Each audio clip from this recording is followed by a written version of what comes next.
francophonie est un sujet qui me tient à cœur. Je suis très content de participer au Salon du Livre de Thessalonique à l'invitation de l'Institut français, parce qu'effectivement ça contribue à diffuser une idée de notre langue, une idée qui à mon avis est une idée généreuse. Je pense que la langue française est une langue généreuse qui s'appuie sur un certain nombre de piliers, de fondamentaux dans nos sociétés, qu'on pourrait, comment dire, qualifié de liberté, égalité, fraternité. Je pense que c'est une langue libre, je pense que c'est une langue qui tend vers l'égalité, et je pense que c'est une langue qui a aussi contribué à rapprocher les peuples. J'ai bien dit qu'il devait aller vers l'égalité, parce qu'il y a un certain nombre de débats aujourd'hui sur l'écriture, etc., qui montrent que notamment dans les questions de genre, il y a encore des progrès à faire, mais c'est la richesse d'une langue que d'être en permanente évolution.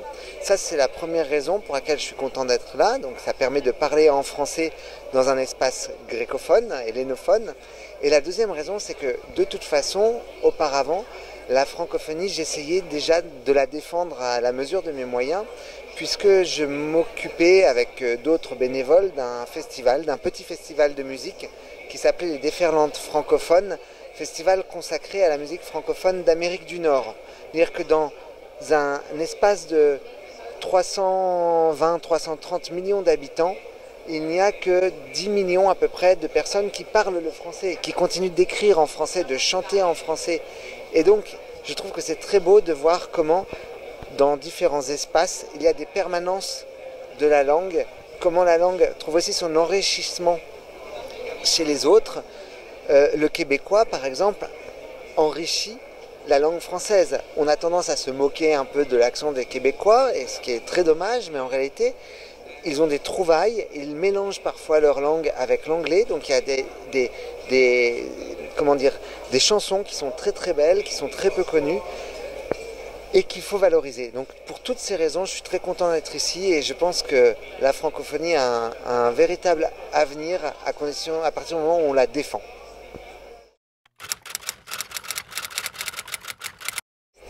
En fait, c'est une double question. Oui. La première question, c'est pourquoi je suis devenu journaliste, et la deuxième, c'est une question du quotidien.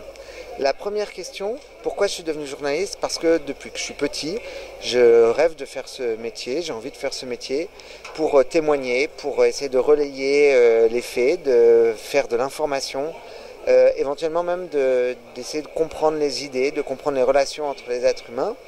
Et la deuxième raison, l'élan, c'est en réalité une question qu'on se pose au quotidien, je crois, quand on est journaliste, parce qu'on doit écrire tous les jours sur des sujets différents, et donc tous les jours on est devant une copie blanche, et je crois que tous les jours on se dit, bon ben maintenant il faut se lancer. Et c'est pas de l'inspiration, c'est un avantage entre guillemets par rapport aux romanciers, par rapport aux auteurs, mais c'est quand même un exercice d'écriture qui oblige, en tout cas moi, qui m'oblige parfois à me dépasser. Il y a des sujets sur lesquels il n'est pas du tout facile d'écrire. Quand on écrit sur les réfugiés, par exemple, c'est pas toujours facile de trouver le bon début, de ne pas être larmoyant, de ne pas être complaisant, et en même temps d'essayer d'accrocher le lecteur. Donc voilà, la question de l'élan, elle se pose tous les jours, et je pense que la seule réponse que je peux apporter, c'est que de toute façon, on est obligé de rendre notre article.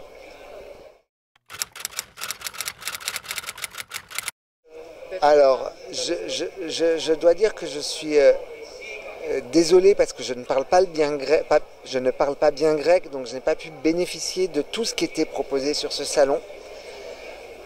Mais j'ai trouvé que l'organisation du salon elle m'apparaissait très riche en fait, donnait une richesse, une vision de la diversité de ce qui se passe dans le milieu du livre. Ça, j'ai trouvé que c'était très très bien. Et ça, c'est pour l'aspect général, sur tout le salon. Et sur l'aspect de la francophonie en particulier, le centre de la francophonie, je trouve que c'est merveilleusement bien organisé. C'est-à-dire qu'on a de la chance d'être très bien accueillis, avec des personnes qui sont d'une gentillesse, qui ont bien tout préparé. On est reçus comme des coqs en pâte. Je trouve ça me donne envie de revenir à Thessalonique, bien sûr, mais aussi au Salon du Livre.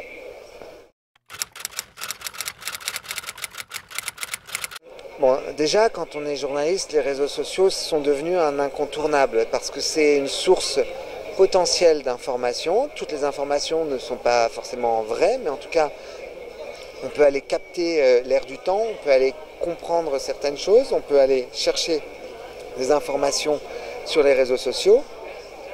Et la deuxième chose, c'est que c'est aussi un moyen pour nous de relayer nos articles, de relayer des faits, d'essayer de prendre position. Et je pense que ce sont des outils importants, devenus incontournables. Maintenant, il faut continuer à considérer que ce sont que des outils.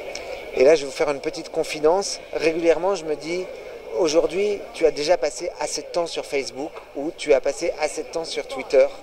C'est pas possible de perdre, entre guillemets, autant de temps. Et je pense que c'est un peu un danger C'est pas grave, on va la refaire. Il m'arrive de penser que j'ai passé trop de temps sur Facebook ou sur Twitter. Et je pense que c'est un petit peu un danger d'être... de s'impliquer autant dans les réseaux sociaux parce que c'est chronophage et que le temps que l'on gagne n'est pas forcément réel par rapport au temps que l'on perd. Mon premier projet pour un avenir très proche, c'est d'écrire ce que j'ai préparé comme reportage à Thessalonique. Ça va me prendre, j'espère, un petit peu de temps. Et dans une semaine, ça c'est un projet, je pense, intéressant. Dans une semaine, je pars à bord du bateau qui s'appelle l'Aquarius. Pendant 3 semaines, c'est un bateau affrété par une association dont le nom est SOS Méditerranée, avec Médecins sans frontières, et dont l'objectif est de faire du sauvetage en mer au large de la Libye de réfugiés. Donc mon prochain projet d'un avenir très proche, c'est de participer, d'écrire, bref, d'aller faire du reportage pendant 3 semaines sur un bateau dans des conditions dont je ne peux pas vous dire encore ce qu'elles sont, mais peut-être on aura l'occasion plus tard d'en parler. Ou peut-être vous me suivrez sur les réseaux sociaux, parce que pour répondre, j'y ai pas pensé tout à l'heure, mais pour ajouter quelque chose sur les réseaux sociaux, quand je vais être sur ce bateau, je vais avoir une utilisation des réseaux sociaux pour expliquer ce qui se passe. Si par exemple il y a un sauvetage d'un canot de réfugiés, pour pouvoir éventuellement mettre une photo. Et en fait, derrière, l'idée, c'est aussi, bien sûr, de faire prendre conscience de ce qui se passe sur la mer Méditerranée, mais aussi d'un point de vue peut-être plus égoïste, qu'on voit que je suis sur ce bateau et qu'on m'appelle pour me dire est-ce que tu peux nous faire un reportage, voilà. Donc c'est un peu la difficulté que j'évoquais, de savoir doser. Je ne sais pas si je le fais bien, mais je sais que je vais essayer de le faire pour le mieux sur le bateau. Quelle est la thématique des reportages? En fait, je travaille beaucoup sur la Grèce, bien entendu, sur les questions européennes, mais aussi sur la question des migrations. Je travaille depuis longtemps sur cette question. Il se trouve que, étant en Grèce en 2015, 2016, 2017, j'ai eu à faire un certain nombre de reportages sur ce sujet. Notamment un reportage sur l'île de Chios sur l'île de Kos, avec ma collègue Maria Malagardis, un reportage au cours duquel on était, je crois, parmi les premiers journalistes en 2015 à se rendre sur cette île pour voir les flux de migrants qui arrivaient sur des bateaux, qui risquaient toujours leur vie en mer, mais qui parfois arrivaient sains et saufs. C'était un reportage dur, mais le reportage qui m'a paru le plus dur était un reportage avec les gardes-côtes grecs, partis de Lesbos pour un certain nombre de patrouilles, au cours duquel en fait il y a eu un sauvetage et à un moment une mère syrienne, si mes souvenirs sont bons, ou afghane, je ne sais plus, arrive avec son bébé dans les mains, un bébé qui devait avoir 3-4 mois, et dit « mon bébé est froid ». Pas mon bébé a froid, mais mon bébé est froid. Et ça a été d'ailleurs... ça a servi à faire le titre de l'article, puisque les gens qui font les titres avaient choisi une citation d'un garde-côte qui était « le plus dur est de sortir les enfants morts de l'eau ».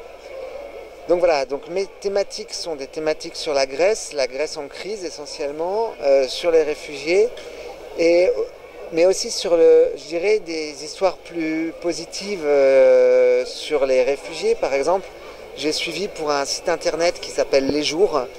Je continue de suivre une famille de réfugiés syriens que j'avais rencontrés sur le port du Pirée, qui a été relocalisée en France, donc dans le processus européen de relocalisation, qui maintenant vit en France, dans une ville qui est la ville de Rouen, à côté de la ville où habitent aussi mes parents par ailleurs.